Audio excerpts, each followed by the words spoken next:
cooling water over a 10-minute period by Harrison.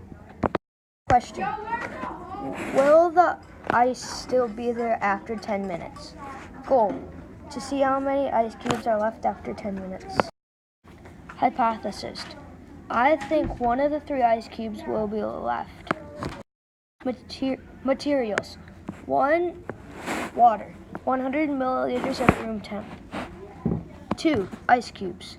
3. Timer. 4. Thermometer. 5. Cup. 6. Pencil. 7. Data sheet. Video for the whole entire slide that we... Oh no, just from the playlist. It should Take the beginning time.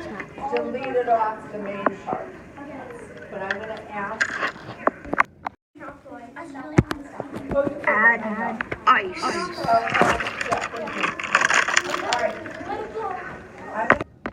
Record temp every minute for 10 minutes.